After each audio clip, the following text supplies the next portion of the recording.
Bapak Ibu masih semangat? Semangat kah? Karena materinya menarik ya buat kita. Apalagi ini tentang belajar di kelas ya. Masih dengan materi yang sama dengan narasumber yang berbeda, yaitu narasumber yang kedua kita adalah Bapak Herman Fauzi SPD yang akan memaparkan tentang masih sama budaya positif. Oke, langsung saja pada Bapak Herman Fauzi, dipersilakan. Ya, terima kasih pada moderator yang sudah melakukan izin berdiri ya, karena posisi dulu saya ingin berdiri hampir sama, jadi saya izin berdiri saja karena keterbatasan tubuh badan. Ya, bismillahirrahmanirrahim. Assalamualaikum warahmatullahi wabarakatuh. Sebelum ke materi, saya izin memperkenalkan diri dulu. Herman Fauzi dari SMP 3 Karanganyar, dari CGP Angkatan 10 kelas 9 ya. Pada kesempatan ini saya ingin menjelaskan terkait dengan materi budaya positif. Itu kalau di materi di tugas CGP ada di 1.4 yang lumayan menguras tenaga, menguras pikiran, menguras segalanya. Kalau menurut kami, walaupun itu kedepannya kurang tahu juga terkait dengan materi 2.1 ya. Ini terakhir materi 1.4 itu sangat-sangat menguras karena tidak ada waktu luang berleha-leha ya.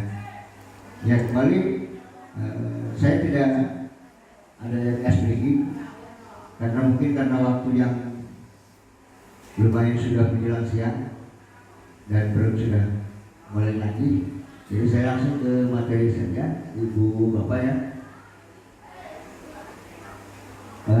Terkait dengan apakah yang dimaksud dengan budaya positif, ada yang memberi masukan untuk apa terkait dengan budaya positif? Apakah sudah ada gambaran terkait dengan hal-hal yang terjadi di lingkungan sekolah, baik itu untuk siswa ataupun warga sekolah yang lain?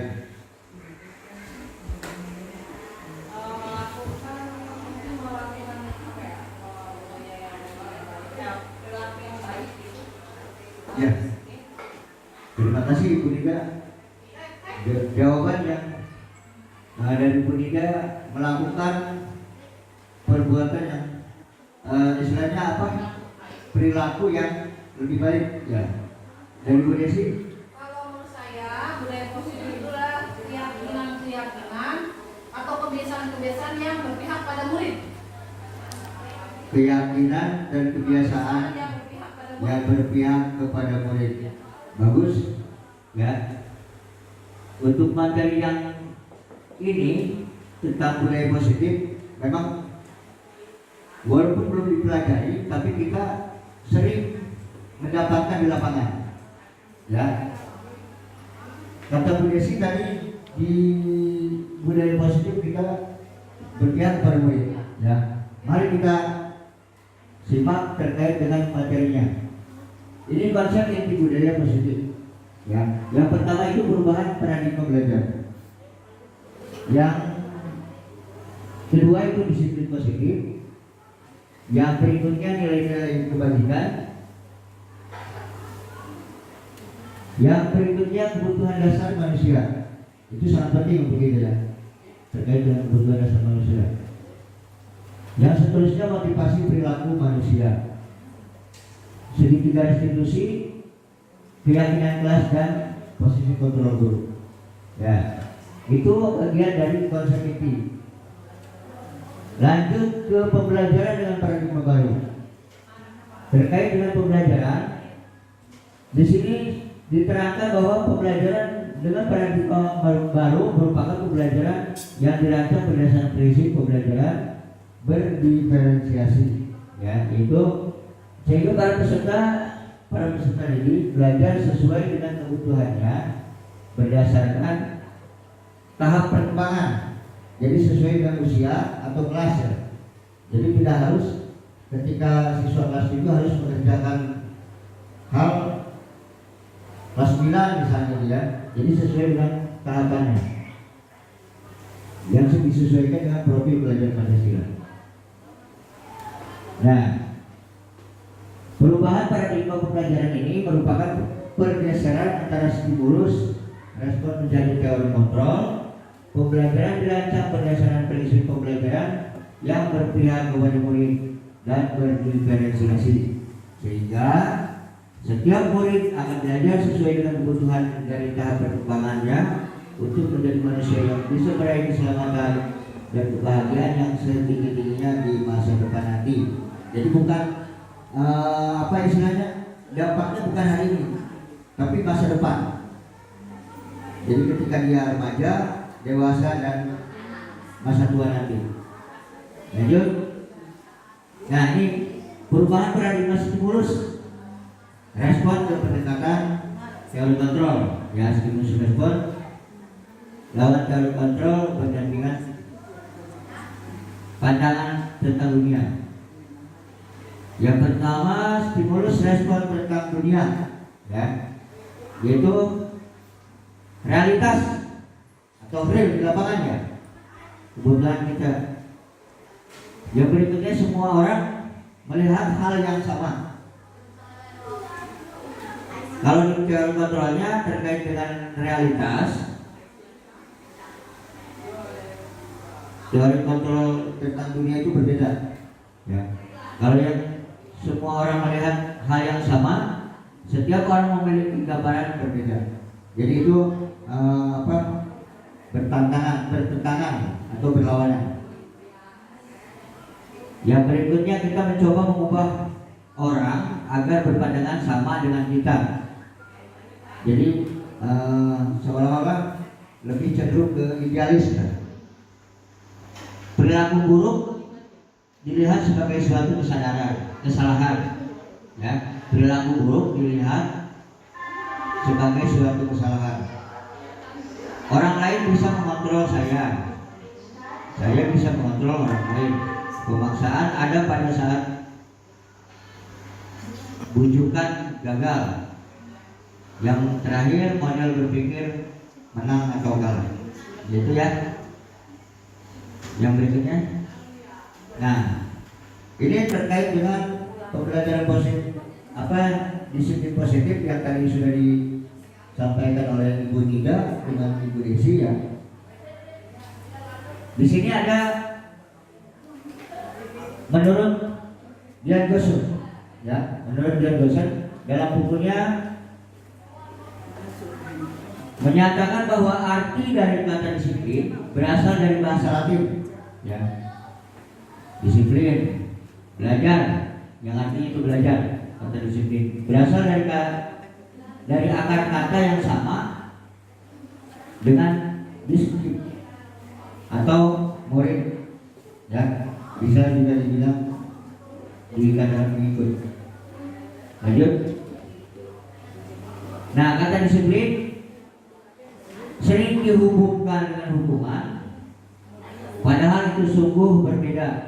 Karena belajar tentang disiplin positif tidak harus dengan memberi hukuman, ya. Justru itu adalah salah satu alternatif terakhir, dan kalau perlu tidak digunakan sama sekali.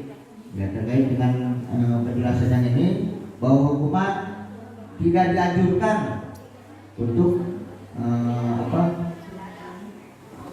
memberi pembelajaran ke siswa. Jadi mudah-mudahan kita di SMP 3 Karanganyar bisa menghindari terkait dengan hukuman ke anak, ke siswa, ya. Lanjut. Sebagai pendidik, tujuan kita adalah menciptakan peserta didik yang memiliki disiplin diri sehingga mereka bisa berperilaku dengan mengacu pada nilai-nilai kebajikan universal dan memiliki motivasi intrinsik dalam perubahan perilaku ke arah yang lebih baik. Nah itu terkait dengan penjelasan yang tadi bahwa tujuan guru, tujuan mendidik anak yaitu ada apa istilahnya, ada dorongan dari dirinya, bukan dari dorongan karena kekhawatiran atau sanksi atau konsekuensi yang dia akan terima, tetapi kesadaran berubah dari dalam diri dia. Ketika anak misalkan dalam 1-2 hari terlambat ke sekolah, dia ketika diberikan masukan mampu mengubah ke depannya, bukan 1-2 hari, tapi selanjutnya dia bisa berubah untuk memperbaiki diri, dan itu ada dalam diri siswa masing-masing. Ya, jadi bukan karena takut dihukum atau apa, tapi ada dorongan dari intrinsik dia sendiri. Lanjut. Nah, nilai-nilai kebajikan universal berarti nilai-nilai kebajikan yang disepakati bersama. Jadi tidak idealis. Kamu harus menurut saya, asal nunjuk baik. Pokoknya apa yang dikatakan saya kamu harus ikut.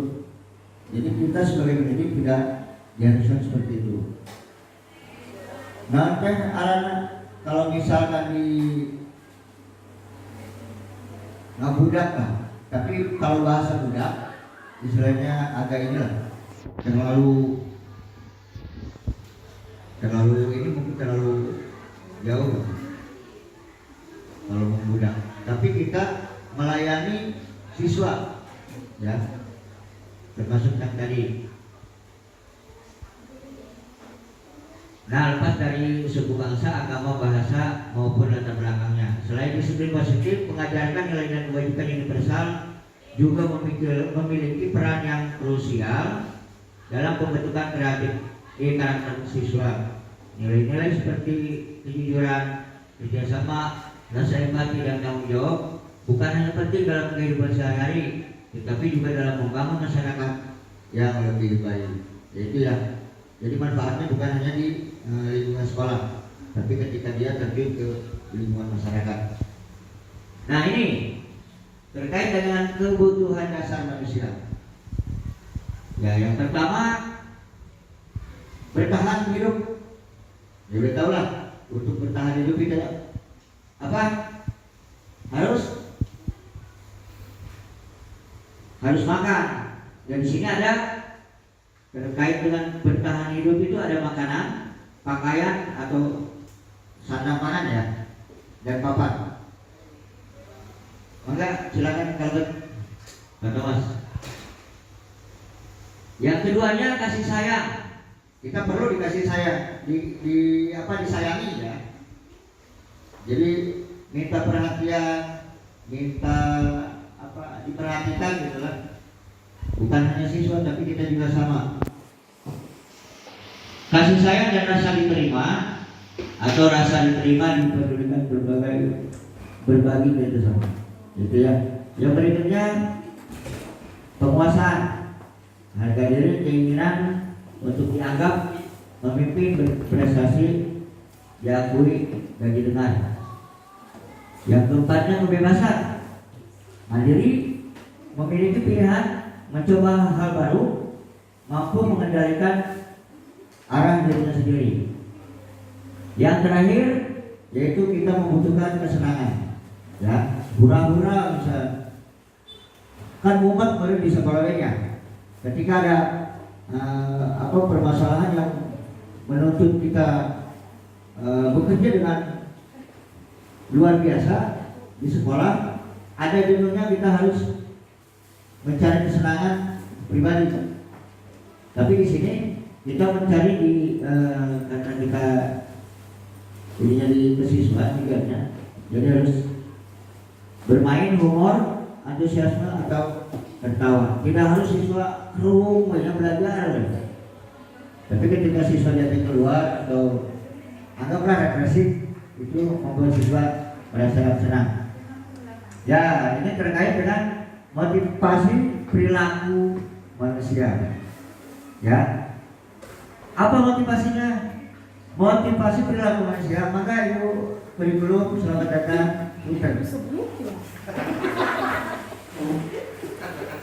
Yang pertama, motivasi ekstrinsik. Ya, ekstrinsik itu dari ekstrinsik dari apa itu, Bapak? Dari luar. Ya. Tidak aneh ya, ketika ada motivasi dari luar, ada yang memungkinkan dia berubah. Ketika ada dorongan dari luar. Nah, ini untuk menghindari ketidaknyamanan atau hukuman. Ya biasanya itu disampaikan atau ditujukan ke siswa, menghindari hukuman. Ya, itu motivasi dari ekstrinsik, atau dari guru atau dari wali kelas mungkin gitu ya. Apalagi kalau misalkan di sini ada kesiswaan yang galak misalnya, itu menghindari hukuman dari kesiswaan, makanya dia mau berubah gitu. Nah, terkait dengan motivasi ekstrinsik tadi untuk mendapatkan imbalan atau penghargaan dari orang lain, tidak sedikit ketika ada guru memberikan, melihat siswa yang berprestasi atau apa, itu diberikan berupa hadiah lah gitu ya, berupa hadiah atau berupa aplaus atau apa, reward lah intinya. Pokoknya itu, jadi ada dorongan dari luar karena dia ingin mendapatkan sesuatu gitu ya. Nah, kalau motivasi intrinsik ini untuk menjadi orang yang mereka inginkan dan menghargai diri sendiri dengan nilai-nilai yang mereka percaya.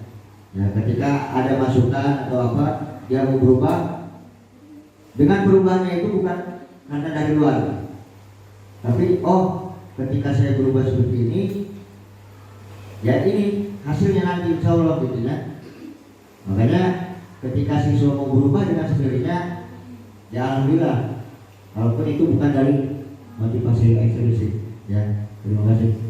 Yang berikutnya, nah, perbedaan hukuman konsekuensi dengan restitusi. Jadi apa yang terbayang oleh ibu bapak ketika ada kalimat hukuman, konsekuensi dengan restitusi? Apa perbedaannya? Mangga ibu bapak.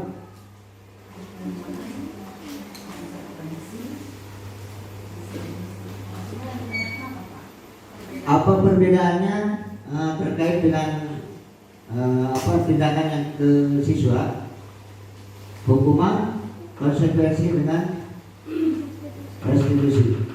Hanya perbedaannya saja. Nah, jadi kalau hukuman tidak direncanakan, apa itu direncanakan. Direncanakan. Restitusi yaitu proses penciptaan kondisi yang lebih baik. nah itu ya. Istilahnya ya. Nah, terima kasih Ibu Uwe. Yaitu ya gambaran terkait dengan perbedaan antara hukuman, konsekuensi dengan restitusi. Bahwa hukuman itu tidak terencana, spontan, dan itu bisa dilakukan dengan hukuman fisik atau verbal yang membekas di siswa biasanya. Ya, yang membekas. Mau dia itu lari, mau dia itu fisik, atau bahkan memarahi siswa ketika di depan umum. Biasanya itu masuk ke mental, ya, itu termasuk dalam hukuman. Kalau konsekuensi itu atas dasar kesepakatan bersama, bisa dari kesepakatan kelas atau perjanjian kelas ya, bisa termasuk itu konsekuensi. Ketika siswa terlambat, apa konsekuensinya yang sudah ditulis, yang sudah direncanakan, yang sudah disepakati bersama, itu bisa dilakukan. Itu termasuk konsekuensi. Tapi ketika ada restitusi, bagaimana nih ketika ada permasalahan siswa yang dia lakukan, tetapi dia berubah sendiri, ya, dengan tanggung jawab, dengan rasa tanggung jawab. Itu masuk ke restitusi. Jadi bukan guru itu hanya sebagai yang tadi proses kontrol, ya, sebagai manajer, ya. Lanjut. Nah ini 5 posisi kontrol. Kira-kira untuk pengalaman ibu bapak selama di sekolah, ibu bapak sudah mendapatkan di posisi mana ini? Di antara 5 yang ini? Sudah semuanya dari ibu B. Yang lain? Di posisi sebelum.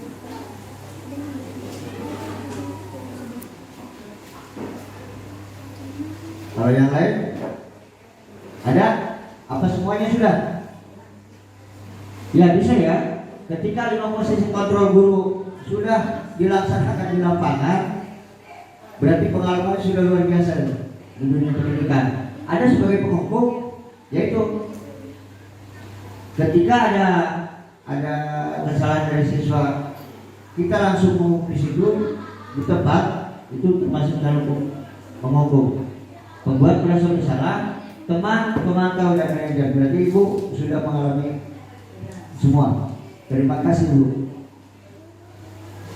Ya, penerapannya ini terkait dengan contoh kasusnya siswa tidak memakai atribut lengkap saat upacara bendera, itu sudah tidak asing lagi, ya. Bahkan lebih dari 1-2 orang, ya, sebagai penghukum dan membuat merasa bersalah. Nah itu.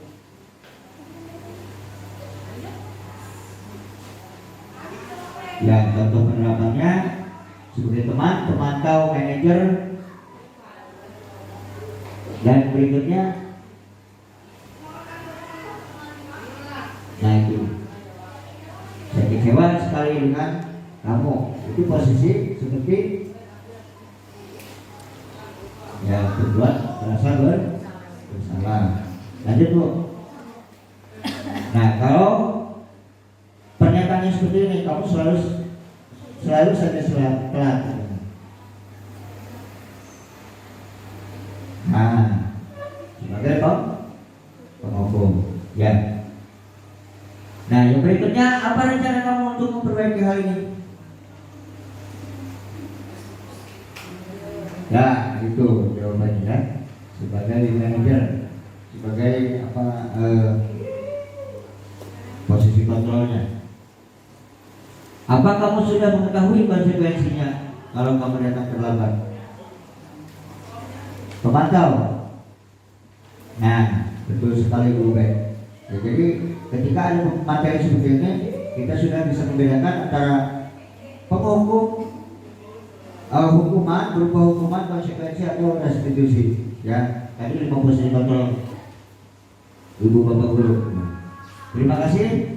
Mungkin sampai di sini saja karena waktu yang tidak memungkinkan. Apa ada sesi pertanyaan? Ada yang mau bertanya mungkin? Tapi dibatasi hanya 1 saja. Jadi kita khususnya sharing saja. Saya bukan menggurui, tapi saya belajar berbagi, belajar ngomong, belajar apa istilahnya. Karena saya junior di sini. Ya, terima kasih. Ada?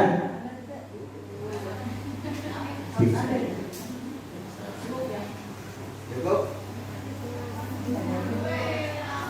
Pak, itu aja yang dunia itu ya. Itu kan kita apa-apa beri. Sedangkan itu dari apa tadi yang dunia itu apa ada yang bisa makan dengan penemuan itu dunia. Jadi mesti itu harus sesuai sama gitu dengan sedunia gitu. Belajar ada dunia kan tadi ya. Ya, terima kasih Ibu Ben terkait dengan pertanyaan yang tadi yang menyangkut dengan siswa.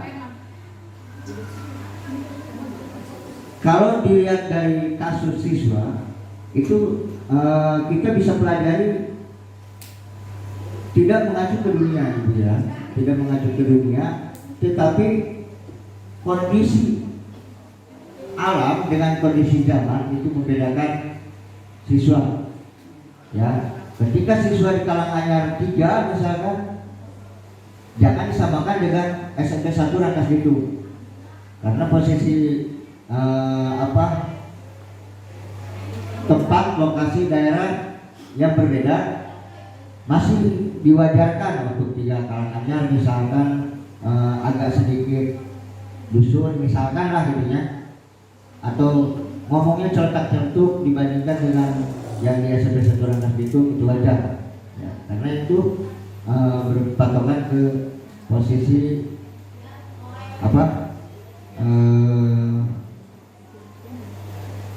bukan zaman tapi tempat ya, lokasi area. Ya, terima kasih, mungkin itu saja untuk materi berbagi praktik baik terkait dengan budaya positif. Ya, mohon maaf kurang dan lebihnya mohon dimaafkan. Bila itu tidak. Assalamualaikum warahmatullahi wabarakatuh.